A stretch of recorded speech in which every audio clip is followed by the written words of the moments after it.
아침 묵상에 오신 여러분들을 환영하고 축복합니다. 하나님께서 우리에게 새로운 날을 허락하셨는데요. 새로운 날을 걸맞는 새로운 은혜로 오늘 하루 우리의 인생을 지킬 줄 믿습니다. 오늘은 하나님을 모독하지 말라라는 제목을 가지고 출애굽기 22장 28절부터 31절까지 말씀을 살펴봤으면 좋겠습니다. 우리 28절 말씀 같이 한번 읽어볼까요? 너는 재판장을 모독하지 말며 백성의 지도자를 저주하지 말지니라. 어제 우리는 가난한 자에게 이자를 받지 말라라는 명령을 살펴보았습니다. 그 의미는 가난한 자를 돌보고 그들을 도울 수 있어야 된다는 뜻이라고 배웠죠. 그렇다면 왜 우리가 가난한 자를 돌봐야 됩니까? 하나님의 자비 때문이에요. 정말 하나님의 자비를 우리는 맛본 사람이잖아요. 하나님의 자비와 은혜로 오늘 우리가 이렇게 살아가는 거잖아요. 이런 자비와 은혜를 맛봤다면 우리도 다른 누군가에게 자비를 베풀어야 되는 거예요. 그래서 우리의 문제는 뭐냐면 하나님의 자비와 은혜를 모르는 거예요. 알고 베풀 줄 아는 사람이 되어야 됩니다. 그런 다음에 오늘 본문에서 뭐라고 되어 있냐면 너는 재판장을 모독하지 말라라고 되어 있어요. 그런데 이 재판장이라고 성경에 되어 있지만 오늘 본문에 되어 있지만 이것은 하나님을 의미하는 거예요. 다르게 말하면 하나님을 모독하게 하지 말라는 거예요. 모독하지 말라는 거예요. 그렇다면 하나님을 모독한다는 건 뭘까요? 어떻게 하면 하나님을 모독하는 거예요? 그리고 어떻게 하면 하나님을 모독하지 않는 거예요? 이것은 앞에 다룬 가난한 자들의 문제와 관련이 있습니다. 여러분 헐벗고 굶주린 자가 있다고 생각해 보십시오. 아무도 그를 돕지 않아요. 그래서 정말 그가 헐벗고 굶주리다가 굶어 죽어요. 그럼 그 사람은 어떻게 되겠어요? 하나님을 원망할 거 아니에요. 하나님에 대해서 모른다 할지 신을 원망할 거 아니에요. 따라서 이들을 도와 그들이 하나님을 원망하지 말라라고 하는 거예요.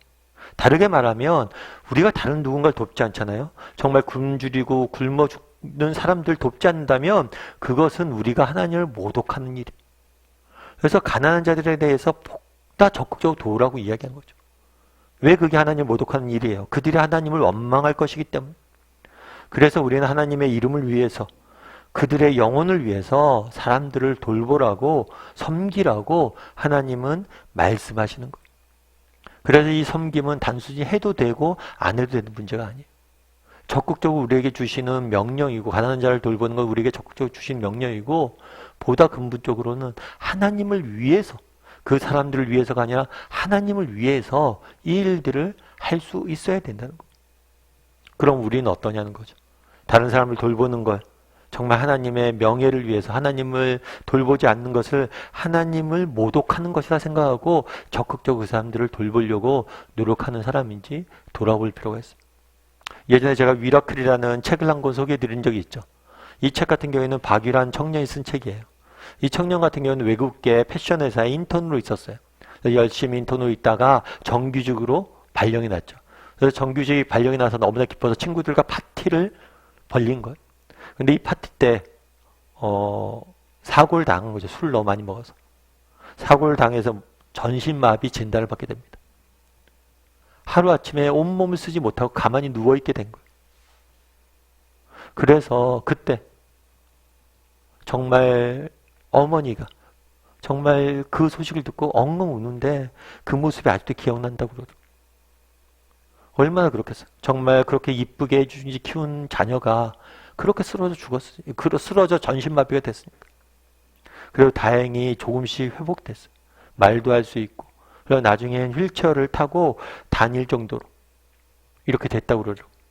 그런데 병원에서 자기가 이제 있을 때, 병원에서 이렇게 치료받고 있을 때 병원에 있는 기도실에 가서 기도를 했대요. 기도를 하는데 자기가 정말 처음으로 다른 사람을 위해서 기도해봤대요. 왜 다른 사람을 위해서 기도해봤냐? 자기가 전신마비 진단을 받았잖아요. 그래서 온몸을 못 쓰고 이렇게 말만 하고 고개만 움직일 수 있었잖아요.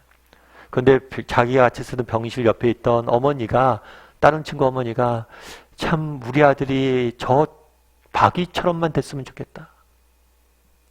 그게 무슨 얘기예요? 정말 온몸이 전신마비에도 침대에 누워있는데 나처럼 되면 좋겠다고 자기 아들이. 그런 이야기가 하는 경우가 어디 있어요? 근데 알고 보니까 그 어머니의 아들은 똑같은 비슷한 사고를 당했는데 말조차 못하는 거예요. 이 청년은 말이라도 하던데, 박이라는 청년은 말이라도 하는데 그 아들은 말조차 못하는 거예요. 그래서 정말 몸은 움직이지 못해도 말이라도 할 수 있었으면 좋겠다 이렇게 이야기한 거죠. 참 그 얘기를 듣고 정말 가슴이 아팠대요. 그래서 병원에서 기도하는데 자기가 평소에는 다른 사람을 위해서 기도하지 않는데 그 병원에서 자신의 회복도 위해서 기도했지만 다른 사람을 위해서 기도하대. 기도하는데 자기야 뭐 이렇게 파티 벌리고 놀다가 사고 나서 그건 내 잘못이니까 그렇다 치더라도 저 사람들은 자신의 잘못도 아닌데 다친 사람들이던데 정말 너무 억울하지 않냐고. 하나님 저 사람들은 왜 저래야 돼요? 하나님 이건 불공평한 거 아니에요? 이렇게 기도했대요. 그랬더니 그때 하나님 주신 말씀이 있대요. 그건 뭐냐면 야 불공평해 보이냐? 저 사람들이 억울해 보이냐? 저 사람들이 너무나 가슴이 아프냐 상황들이? 그러면 네가 도와라. 내 손과 발이 되어 내가 도와라. 라고 이야기했다는 거. 여러분 우리는 어때요? 정말 우리 말은 잘하잖아요. 세상에 불공평한 거, 불합리한 거 이런 것들 보면 왜 이 세상이 이러냐고. 왜 세상에 고통이 가득하냐고. 우리 항변하잖아요. 우리 마음에 그런 게 있잖아요. 그런데 정말 하나님께서 뭐라고 이야기해요? 내가 도우라는 거예요. 내가 도우라는 거예요. 이건 우리에게 대한 명령이에요. 하나님이 손과 발이 없지 않습니다. 하나님 부족한 것들이 없지 않으세요. 그분의 능력이 부족하지 않아요. 언제든지 지금이라도 하시려면 모든 걸 하실 수 있어요. 그런데 왜 우리를 통해서 우리에게 도우라고 이야기합니까? 그것들을 통해서 우리가 하나님을 닮아가길 원하는 거예요. 하나님의 마음을 알고 정말 섬기는, 다른 사람을 세워가는 기쁨을 누리길 원하는 거예요. 다르게 말하면 우리를 위해서 그것들을 원하시는 거예요. 앞서 박이라는 청년을 이야기했죠. 그 청년이 이제 낳은 다음에 한 번은 어떤 목사님한테 전화를 받았대요.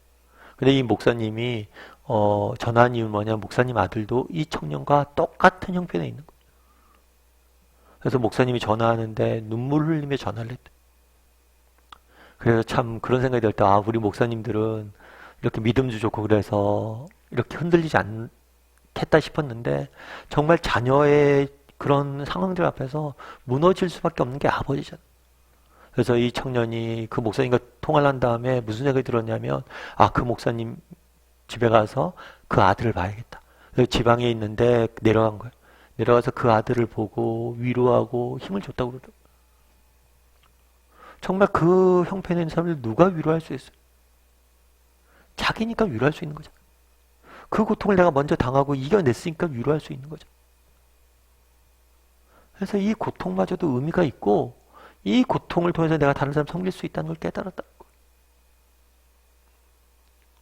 여러분 그날에 정말 하나님께서 나를 모독하지 마라, 모독하게 하지 마라. 사람들이 정말 가난하고 헐겁고 정말 고통 중에 있는 사람들이 나를 원망하는 것을 너희가 그냥 지켜보지 마라. 너희가 내 손과 발이 돼서 그들을 도와라 라고 말씀하십니다. 그것이 오늘 우리에게 주는 명령이에요. 나는 이 부분에 대해서 얼마나 정말 알고 있는지, 하나님의 손과 발이 돼서 그들을 돌보고 있는지 돌아봤으면 좋겠어요. 그리고 그런 사람이 되었으면 좋겠어요. 그래서 우리가 일상을 살아가면서도 정말 삶의 작은 순간이라도 내 주변에 있는 약한 사람들, 우리의 도움이 필요한 사람들을 돕고 섬기고 그것들을 통해서 정말 하나님의 손과 발이 돼서 섬김의 기쁨을 누릴 줄 아는 저와 여러분이 되기를 주님의 이름으로 소원합니다. 우리 함께 기도했으면 좋겠는데요. 기도하실 때 오늘 말씀 돌아보며 기도했으면 좋겠습니다. 하나님을 모독하게 하지 말라 라고 이야기합니다. 정말 우리가 정말 우리 주변에 얼먹고 가난하고 헐벗고 정말 고통 중에 있는 사람들이 있습니까? 그들을 외면하면 그들이 하나님을 원망할 수밖에 없어요. 우리가 하나님의 손과 발이 돼서 그들을 도와야 됩니다. 나는 얼마나 정말 이렇게 가난하고 연약하고 불쌍한 사람들에게 관심이 있는지, 정말 어려운 형편 중에 있는 사람들에게 관심이 있는지 돌아보게 도와주시고 정말 우리가 하나님의 손과 발이 돼서 그들을 섬길 줄 아는 사람이 되게 해달라고. 그곳에 참된 인생의 기쁨과 만족이 있어요. 예수님이 누리셨던, 하나님이 누리셨던 그 섬김과 자비의 기쁨을 맛보는 사람이 되게 해달라고 이 시간 기도했으면 좋겠습니다. 그래서 오늘 하루 우리가 세상 속에서 많은 사람들 만나고 살아가겠는데 정말 그들을 정말 돕고 섬기고 정말 우리가 낮은 자가 돼서 그들을 섬길 줄 아는, 그래서 그들이 우리의 모습을 보고 하나님에게 영광 돌리게 할 줄 아는 사람들이 되게 해달라고 이 시간 목소리로 같이 기도하도록 하겠습니다. 또한 기도하실 때 오늘 하루 하나님께서 우리 인생을 지키시고 보호해달라고 같이 기도하도록 하겠습니다. 같이 기도하시겠습니다.